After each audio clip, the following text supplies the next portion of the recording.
بسم اللہ الرحمن الرحیم۔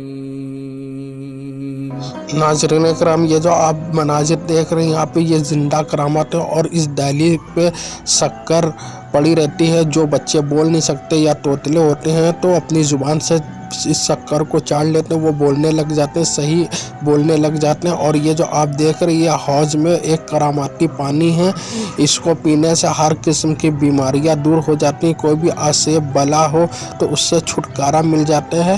تو یہاں پہ لوگ آتے ہیں اور اس پانی کو پیتے ہیں۔ السلام علیکم ورحمۃ اللہ وبرکاتہ۔ ناظرین اکرام، میں آپ کا میزبان محمد سراج رضوی پھر ایک نئی ویڈیو کے ساتھ۔ جن بھائیوں نے ابھی تک میرے چینل کو سبسکرائب نہیں کیا ہے تو چینل کو سبسکرائب کر لیں اور گھنٹی کے بیل اور نوٹیفیکیشن کو آن کر لیں تاکہ ہماری آنے والی ہر نئی ویڈیو کی نوٹیفیکیشن آپ کو مل سکے۔ آج ہم آپ ناظرین اکرام کو زیارت کرا صوبہ گجرات کے احمد آباد شہر میں واقع حضرت سرکار وضیح الدین علوی حسینی رحمۃ اللہ علیہ کی مزار اقدس کی آج ہم آپ کو زیارت کرا رہے ہیں۔ آپ رحمۃ اللہ علیہ اللہ کے بہت برگزیدہ بندے، آپ کی بہت ساری کراماتیں ہیں۔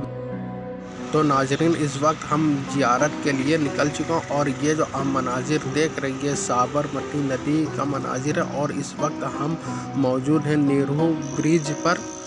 نہرو برج خانپور علاقے میں پڑتا ہے، اور اسی خانپور علاقے میں آپ رحمۃ اللہ علیہ کا مزار شریف مرجع خلائی ہے۔ آپ رحمۃ اللہ علیہ کی بے شمار کراماتیں ہیں۔ آپ رحمۃ اللہ علیہ کے آباء و اجداد ملک یمن کے تھے، اور ملک یمن سے آپ کے آباء و اجداد مکہ مکرمہ میں رہنے لگے، اور مکہ مکرمہ ایک دن آپ کے آباء و اجداد کو رسول اللہ صلی اللہ علیہ وسلم کی بشارت نصیب ہوئی، اور رسول اللہ صلی اللہ علیہ وسلم کے آپ کے آباء و اجداد کے خواب میں فرمایا کہ آپ لوگ ملک ہندوستان کے گجرات صوبے کے شہر احمد آباد میں تشریف لے جائیں۔ پھر آپ کے آباء و اجداد یہاں پر آ کر بس گئے۔ آپ رحمۃ اللہ علیہ کی یوم پیدائش 22 محرم 910 ہجری میں ہوئی۔ آپ رحمۃ اللہ علیہ 7 سال کی عمر میں ہی قرآن شریف کو حفظ کر لیا، اور 15 سال کی عمر میں مفتی بن گئے۔ آپ رحمۃ اللہ علیہ اللہ کے بہت بڑے اولیاء کرام میں سے، اور 10ویں صدی کا مجدد ہیں۔ آپ مفسر قرآن ہیں۔ آپ ہندوستان میں سب سے پہلے قرآن شریف کی تفسیر لکھنے والے ہیں۔ آپ کی تفسیر القرآن اور علم فقہ کی کئی کتابیں موجود ہیں۔ اعلیٰ حضرت بھی آپ کی کئی کتابوں کا حوالہ اپنی کتابوں میں پیش کیا کرتے تھے۔ آپ رحمۃ اللہ علیہ کو 250 علوم میں مہارت حاصل تھی۔ آپ نے اپنے استاد سے 150 علوم حاصل کیے تھے، باقی رسول اللہ صلی اللہ علیہ وسلم کی عطا سے آپ کو علوم حاصل ہوئے تھے۔ یہ جو آپ مناظر دیکھ رہے ہیں، یہ اس کے اندر تہہ خانہ ہے، اور اسی تہہ خانے میں آپ کا حجرہ ہے جہاں آپ عبادت کیا کرتے تھے۔ آپ رحمۃ اللہ علیہ ایک بہت بڑے عالم دین کے ساتھ ساتھ اللہ کے بہت برگزیدہ بندے رہے ہیں، اور آپ کی بے شمار کراماتیں ہیں۔ آپ کے مریدوں میں انسانی نہیں، بہت سارے جن بھی آپ کے مرید ہوا کرتے تھے۔ ایک بار کا واقعہ ہے کہ آپ رحمۃ اللہ علیہ اپنے مریدوں کو درس دے رہے تھے، تبھی ایک بہت بڑا جادوگر آتا ہے اور اپنا جادو دکھانے لگتا ہے۔ اس جادوگر نے بہت سارے کرتب دکھائے۔ آپ کے مرید اور آپ رحمۃ اللہ علیہ اس جادوگر کے سارے جادو اور حربے کو دیکھتے رہے۔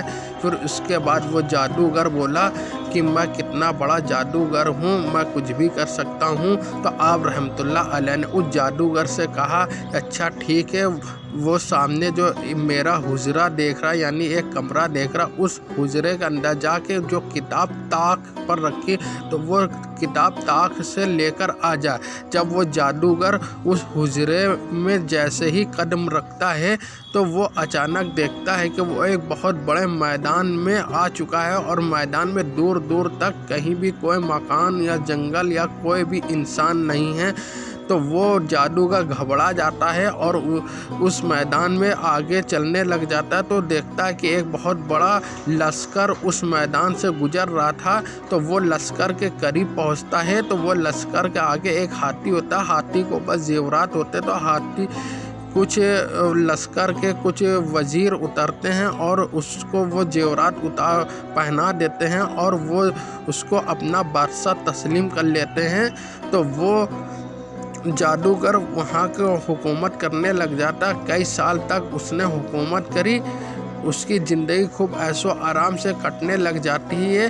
ایک دن وہ جادوگر بادشاہ بن چکا تھا، تو وہ شکار کے لیے جاتا ہے۔ تو وہ سوچتا ہے کہ میں شکار کے لیے نکلتا ہوں۔ اچانک وہ شکار کرتے ہوئے جنگل میں چلا جاتا ہے۔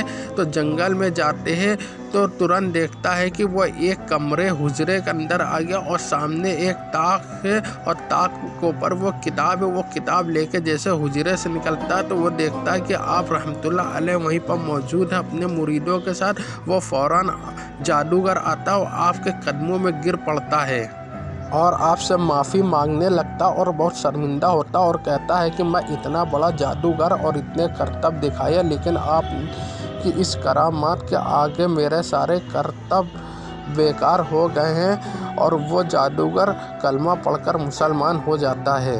ناظرین کرام، یہ جو آپ مناظر دیکھ رہے ہیں، یہاں پہ یہ ایک حوض ہے۔ آپ رحمۃ اللہ علیہ نے اس حوض میں کچھ پانی میں دم کر کے اس حوض میں ڈال دیا تھا۔ جب سے لے کے آج تک اس حوض میں کسی کو بھی کوئی بھی ایسے بلا ہو یا کوئی بھی قسم کی بیماری ہو تو وہ اسی حوض سے پانی نکال کے پی لیتا ہے، تو اللہ کی کرم سے اس کو شفا مل جاتی۔ یہاں پہ میں نے بھی یہ پانی پیا اور مجھے بھی یہ پانی پینے کا شرف حاصل ہوا اور پانی پینے کے بعد بہت سکون مجھے حاصل ہوا۔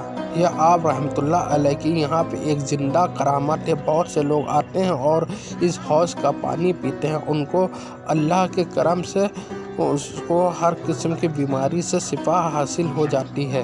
یہاں پہ ایک اور زندہ کرامت یہ ہے کہ میں نے ویڈیو کے شروع میں ہی دکھایا تھا کہ آپ رحمۃ اللہ علیہ کے مزار شریف کی دہلیز پہ کچھ شکر پڑی رہتی ہے، تو جو بچے بول نہیں پاتے ہیں یا جن کے بولنے میں لکنت ہوتی ہے تو وہ یہاں پہ دہلیز کو اپنی زبان سے چاٹ لیتے ہیں، تو آپ رحمۃ اللہ علیہ کے وسیلے سے وہاں بچہ بولنے لگ جاتا ہے۔ ایک بار کا واقعہ ہے کہ آپ رحمۃ اللہ علیہ اپنے مریدوں کے ساتھ حضرت گنج بخش کھٹو مغربی رحمۃ اللہ علیہ کی مزار اقدس پر حاضری کے لیے خانپور سے سرخیز کے لیے روانہ ہوئے، اور راستے میں ایک پاگل ہاتھی رہتا تھا، اور کوئی بھی شخص کوئی بھی مسافر وہاں سے نکلتا تھا تو وہ ہاتھی ان کو مار ڈالتا تھا۔ تو آپ رحمۃ اللہ علیہ جب اپنے مریدوں کے ساتھ سفر پر نکلے تو وہ ہاتھی سامنے آ جاتا۔ آپ کے مرید بہت ہی پریشان ہو جاتے ہیں۔ آپ رحمۃ اللہ علیہ سے فرماتے ہیں کہ وہ پاگل ہاتھی ہماری ہی طرف آ رہا ہے اور یہاں سے ہم بھاگ بھی نہیں سکتے۔ آپ رحمۃ اللہ علیہ نے اپنی چپل جوتی اپنے پاؤں سے اتاری اور کہا کہ یہ میری جوتی اس ہاتھی کو دکھا دو۔ تو جب وہ ہاتھی قریب آتا ہے تو آپ کے مریدوں نے ہاتھی کے آگے آپ کی جوتی کو رکھ دیتے ہیں، تو وہ ہاتھی جیسے آتا ہے اور آپ کی جوتی کے آگے اپنا سر جھکا کر چپ چاپ کھڑا ہو جاتا ہے۔